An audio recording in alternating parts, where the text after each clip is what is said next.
नमस्कार दोस्तों, स्वागत है आपका हमारे YouTube channel Shri Sai stenography पर।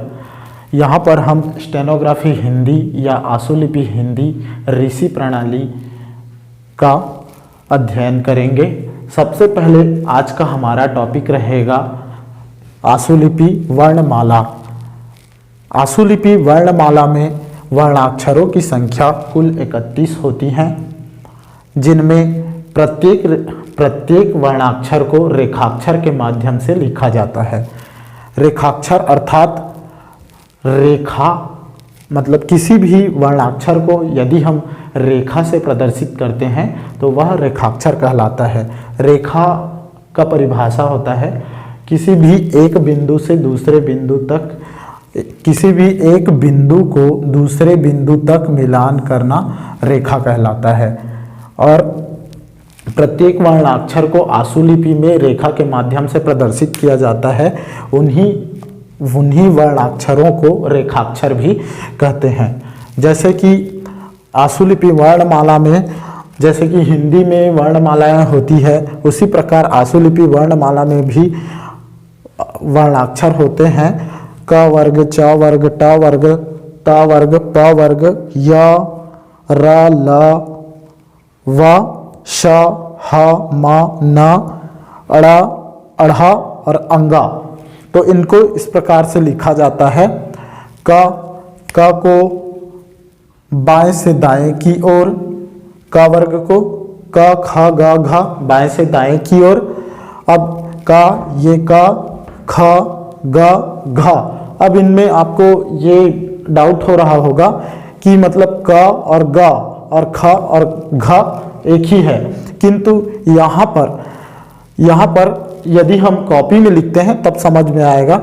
क और ख पतले होते हैं, ग और घ मोटे होते हैं। क को काट देने से, हल्के से बीच से काट देने से ख बन जाता है, और ग मोटा को हल्का काट देने से घ बन जाता है। उसी प्रकार च वर्ग भी, च वर्ग ऊपर दाएं से बाएं की ओर लिखा जाता है।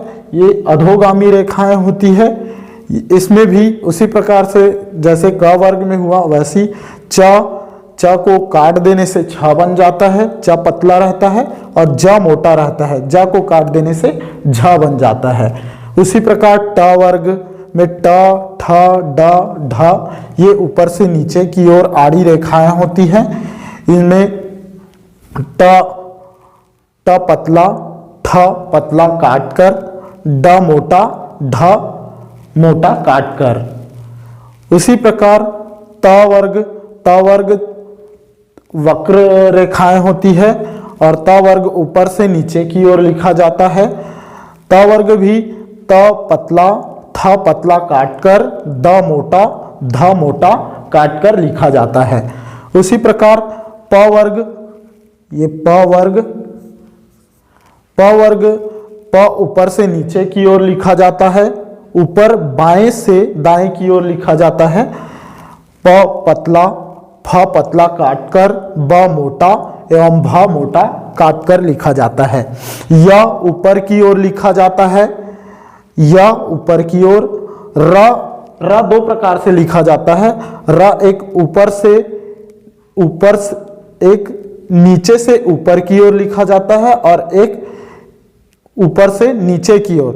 र जो नीचे से ऊपर की ओर लिखा जाता है वह सरल रेखा होता है, और जो ऊपर से नीचे की ओर लिखा जाता है वह वक्र रेखा होता है। ल दोनों प्रकार से लिखा जाता है, और सेम उसका दोनों रेखाक्षर सेम होते हैं, ऊपर से नीचे और नीचे से ऊपर। उसी प्रकार व ऊपर की ओर लिखा जाता है, स दोनों नीचे लिखा जाता है। आशुलिपि वर्णमाला में केवल स एक ही प्रकार का होता है। स का तीनों स के लिए एक ही प्रकार के चिन्ह का प्रयोग किया जाता है। वाक्यांश पढ़ते समय हमको उसको समझना है। ह दो प्रकार से होता है, ऊपर की ओर और नीचे की ओर। म को भी दो प्रकार से लिखा जाता है।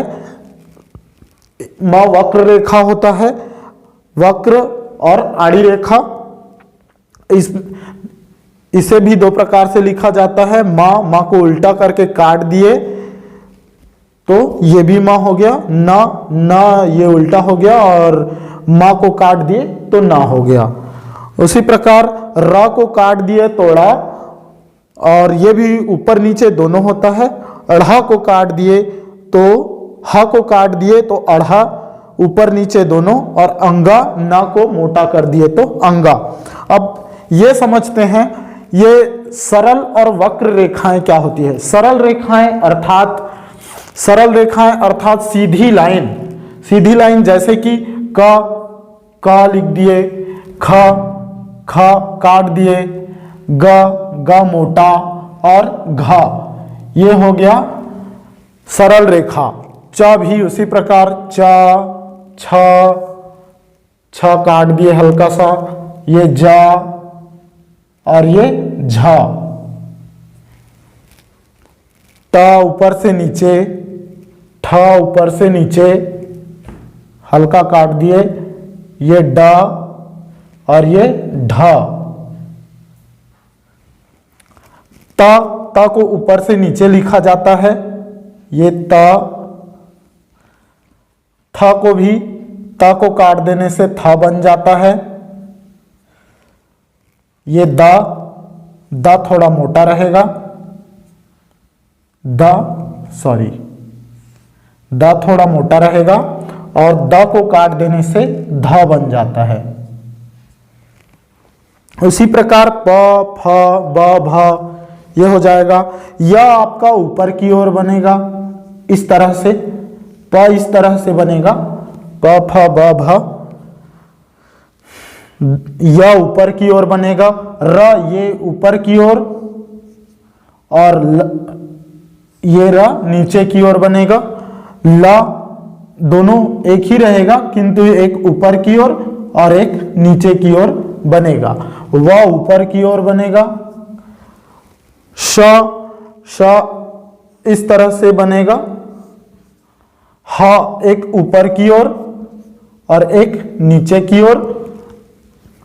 उसी प्रकार म आड़ी रेखा है, अग्रगामी, ये अग्रगामी रेखा है, और न भी अग्रगामी रेखा है। अढ़ा, र को जैसे बनाते हैं नीचे से ऊपर से नीचे और नीचे से ऊपर, अढ़ा भी हा को काट के बनाया जाता है, अंगा। तो यहां पे दो चीजें समझनी है हमको। रेखाएं दो प्रकार की होती हैं, सरल रेखाएं और वक्र रेखाएं। तो सरल रेखाओं में क वर्ग, ये क वर्ग, च वर्ग, ट वर्ग, प वर्ग, ये सारी, य, र ऊपर, न, ह, अड़ा ऊपर, ये सारी सरल रेखाएं हैं। उसी प्रकार वक्र रेखाओं में आपका त वर्ग आ जाएगा, र नीचे वाला, ल नीचे वाला, स, म, न, अड़ा नीचे, और अंगा, ये सारी वक्र रेखाएं हैं।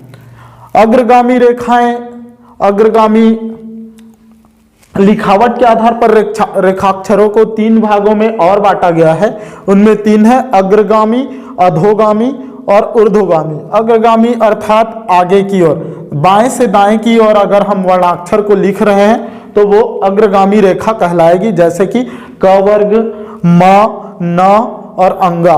उसी प्रकार अधोगामी रेखा ऊपर से नीचे की ओर लिखी जाने वाली रेखाएं, जैसे कि च वर्ग, ट वर्ग, त वर्ग, प वर्ग, और आपका र नीचे, ल नीचे, ये स अधोगामी रेखाएं हैं। उसी प्रकार ऊर्ध्वगामी रेखाओं में ऊपर की ओर लिखे जाने वाली रेखाएं य, र ऊपर, ल ऊपर, व ऊपर, ये सारी ऊर्ध्वगामी रेखाएं हैं। इनके अलावा दोस्तों हमने अपने सुविधा के लिए तीन और वर्णाक्षर तैयार किए हैं। वो इस प्रकार हैं, अक्षा, त्र और ज्ञ।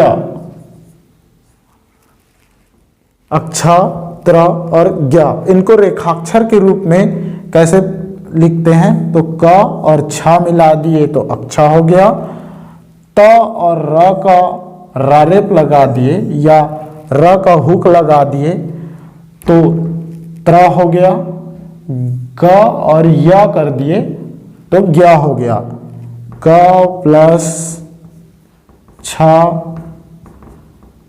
बराबर अक्षा, त प्लस र बराबर त्र और ग प्लस य बराबर ज्ञ, ग प्लस य बराबर ज्ञ हो गया। ये तो हो गई वर्णमाला। वर्णमाला आप लोगों को जहां तक मुझे लगता है समझ में आ गया होगा। पुस्तक देख लीजिएगा, पुस्तक देखने के बाद आपको अच्छे से समझ में आ जाएगा। पहले पेज में ही दिया हुआ है ऋषि प्रणाली के बुक में। दूसरी चीज देखेंगे त वर्ग और स के समूहों के बारे में। त वर्ग का समूह और श का समूह। त वर्ग में जैसे कि त को दो प्रकार से बनाया जा सकता है, त, थ, द और ध को। उसी प्रकार स को भी दो प्रकार से बनाया जाता है, हम लोग जानते हैं।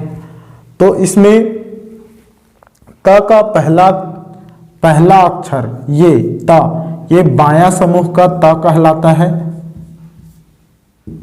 क्योंकि इसको बाएं से दाएं की ओर लिखा जाता है। और ये दायां समूह का त कहलाता है। उसी प्रकार थ, द और ध भी है। ये बायां कहलाएगा, ये दायां, ये बायां, ये दायां, ये बायां, ये दायां। किंतु स में ये दाएं से बाएं की ओर लिखे जाने वाला रेखाक्षर दायां समूह का कहलाएगा और बाएं से दाएं की ओर लिखे जाने वाला बायां समूह का कहलाएगा। अर्थात दोनों वक्र रेखाओं में त वर्ग और स में वह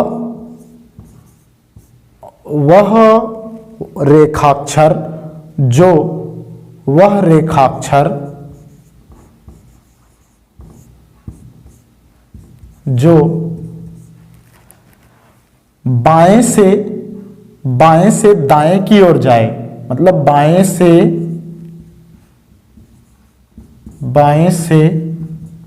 दाएं की ओर लिखा जाता है।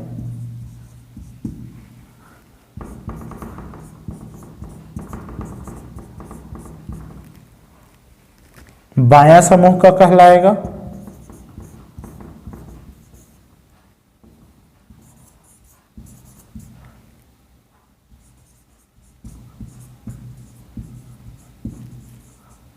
बायां समूह का रेखाक्षर कहलाएगा। और वह रेखाक्षर जो दाएं से बाएं की ओर लिखा जाए, दाएं से,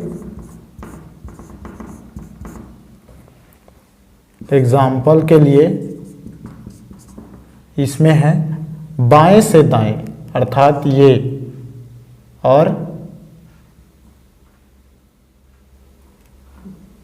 इसमें ये त वर्ग का है और ये श है। उसी प्रकार दाएं से बाएं की ओर यदि लिखते हैं, दाएं से बाएं की ओर, जैसे कि ये दाएं से बाएं की ओर लिखते हैं।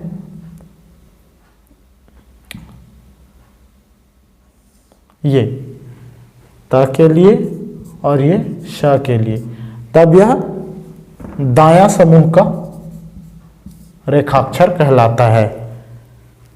ठीक है, ये समझना अति आवश्यक है। उसके बाद वर्णमाला में अक्षरों को इन्हीं रेखाक्षरों को संकेत लिपि भी कहते हैं। तो जिस रेखाक्षर का प्रयोग, यदि किसी रेखा का प्रयोग हमारे द्वारा किसी वर्णाक्षर को समझने के लिए लिखा जाता है, मतलब यदि किसी रेखाक्षर का या रेखा का प्रयोग किसी वर्णाक्षर के लिए होता है तो वह संकेत लिपि कहलाता है। यदि किसी, समझिएगा, यदि किसी रेखाक्षर का प्रयोग किसी भी अक्षर या वर्णाक्षर को समझने के लिए किया जाता है तो वह संकेत लिपि कहलाता है।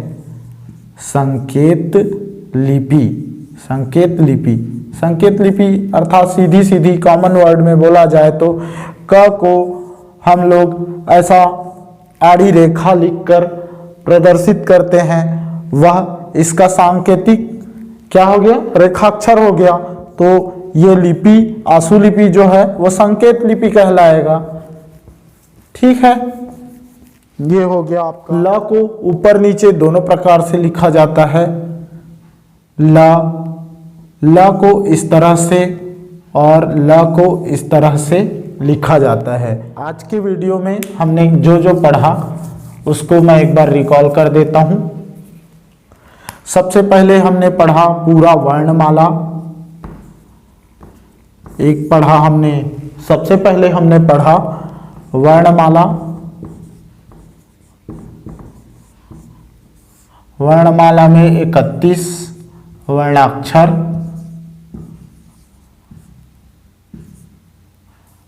सॉरी 31 वर्णाक्षर ये पढ़े। इसके अंतर्गत हमने पढ़ा सरल एवं वक्र रेखा। सरल अर्थात ये क वर्ग, च वर्ग, प वर्ग।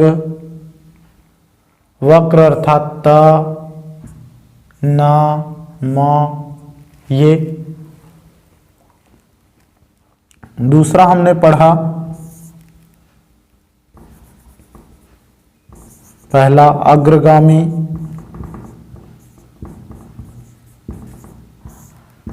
दूसरा अधोगामी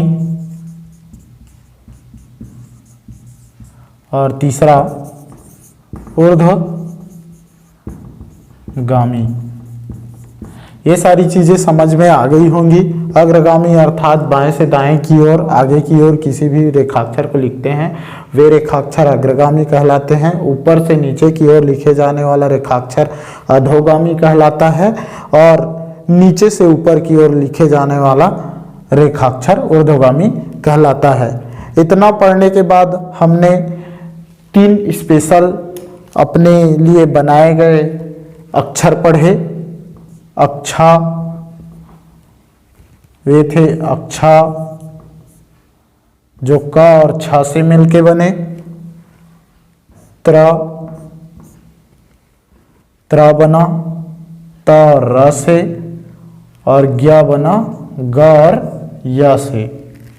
ठीक, इसके बाद हमने ये जाना कौन सा समूह, त वर्ग को और श को। त वर्ग में ये बायां समूह और ये दायां समूह, उसी प्रकार श में ये दायां और ये बायां। इसके बाद हमने ल ऊपर और नीचे को पढ़ा। ल को ऊपर से नीचे और नीचे से ऊपर, नीचे से ऊपर और ऊपर से नीचे दोनों प्रकार से एक ही तरह से लिखा जाता है। एक चीज और हमने पढ़ा था वो है च और र को, र ऊपर के बारे में। ये च और ये र 35 अंश डिग्री पे रहता है और ये 60-70 अंश डिग्री पे रहता है। ठीक है, ये र ऊपर है और ये च वर्ग है और इसको ऊपर से नीचे की ओर लिखा जाता है, इसको नीचे से ऊपर की ओर लिखा जाता है। ठीक है, तो इतना हमको समझ में आ गया होगा। तो हिंदी वर्णमाला इतना ही है, वर्णाक्षर इतना ही है। हिंदी आशुलिपि में वर्णाक्षरों की संख्या कुल 31 है। सरल रेखाएं हैं, वक्र रेखाएं हैं। सरल रेखाएं जो सीधी सीधी लाइनें हैं वो सरल रेखाएं हैं। वक्र रेखाएं जो घुमावदार हैं वो वक्र रेखाएं हैं। अग्रगामी जिनको आगे की ओर लिखा जाता है, अधोगामी जिनको ऊपर से नीचे की ओर लिखा जाता है, ऊर्ध्वगामी जिनको नीचे से ऊपर की ओर लिखा जाता है। अच्छा, क और छ को मिला दिए तो अच्छा हो गया। त में र का हुक लगा दिए तो तर हो गया। ये हुक बाद में पढ़ेंगे। और ग ये छोटा वाला य और ज्ञ हो गया। दायां, त वर्ग में दायां बायां समूह समझना बहुत आवश्यक है, क्योंकि आगे चलकर इनका बहुत ज़्यादा प्रयोग होने वाला है। नियमों में इनको याद रखना पड़ता है, तो इसको अच्छे से याद रख लेंगे।